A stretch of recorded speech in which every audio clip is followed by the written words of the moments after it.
What's good? It's your boy CJ Goodfellow. We back with the boxing clinic. You dig? Early morning grind. Super early. And sounds like Kell Brook is going to try to make an attempt to make welterweight once again. He's going to try to come back down to 147. We remember all the excuses people tried to take away from Earl Spencer's win over Kell Brook. Well, Kell Brook went to middleweight and then had to come back down, and he was weight drained and all that shit. Bullshit. Sounds like he wants to make 147. He has one of the best, physical fitness teams in the business. And all that excuse made again about the weight, he the one that chose to go up to 160 and then come back down to defend his belt.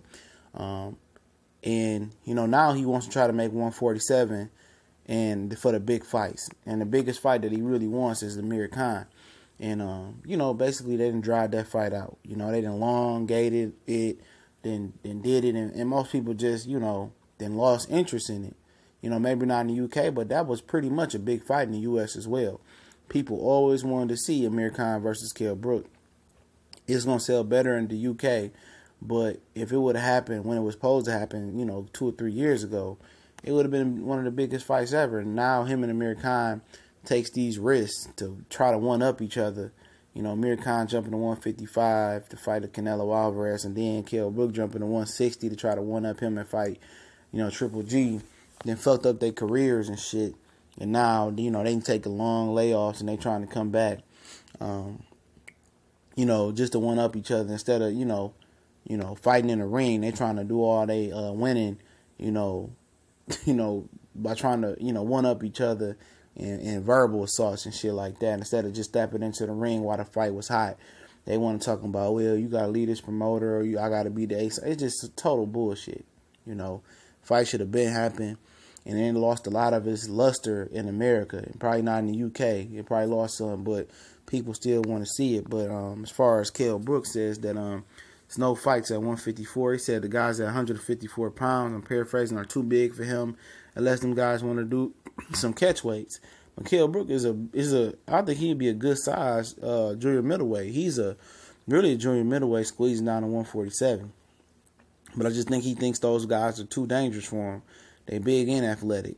Guys like Lubin, Charlo, Herb goes at 6'1", so maybe he does have a point. Arizona De Lara, maybe he can't compete in them. And then he wants to get catch weight. He in the rock and the hard space.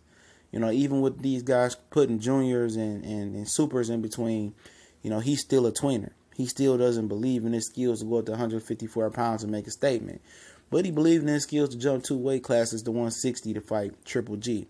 But he doesn't feel like he can compete with some of the junior middleweights, and some people can't, fathom that in their mind. The difference is that Triple G is an athlete. Kell Brook could beat him with movement and speed and everything. But you talking about guys in junior middleweight who got some pop, who got athletic ability, who's fast, quick, big, and can punch. It might be too much for Kell Brook, and confidence-wise and mentally, sounds like he's already defeated, saying those guys are too big and he don't want to compete. So he's going to force himself to make 147 to probably try to get a comeback fight, get his feet wet, him and Khan. And then him and Khan probably going to fight, and then they probably going to go off into the sunset and just retire. I think that's what it's going to be. I think, Kell Brook doesn't, he doesn't fancy going up to 154 pounds. He said it in the article, said he don't want to do it. He said those guys are too big, and what he really means is those guys are just different animals from Triple G. Different dimension. Those guys are big, fast, quick, can punch, and they got boxing skills, When you put athletic ability with speed and skills and a little bit of power, that's more dangerous than a guy like Triple G. Triple G is a guy that does have some skills, but he's very slow. And you can outwork him. If you use your speed, you can beat him with your speed. And if you got good head and defensive movement, he can't be beat, And, he can't do what he did versus Triple G versus a Jamil Charlo or Erickson Lubin or Jared Swift-Hart or even Austin Trout would be a tough fight for him. I thought he was going to move up and challenge for the 154-pound WBO championship fight. That's what his trainer was saying. Sounded like they were going to get the pipeline to Miguel Cotto, but eventually Miguel Cotto was going to drop that belt. So it sounds like he had the pipeline to the belt, but I don't think he wants it. He wants to stay at 147. The risk doesn't match the reward at 154 pounds for him. Said he lets some of those guys want to do a catch weight, and I don't think he's a big enough name in America for some of those junior middleweights to do a catchweight, unless maybe Lima Smith or Lima Williams winner or something like that.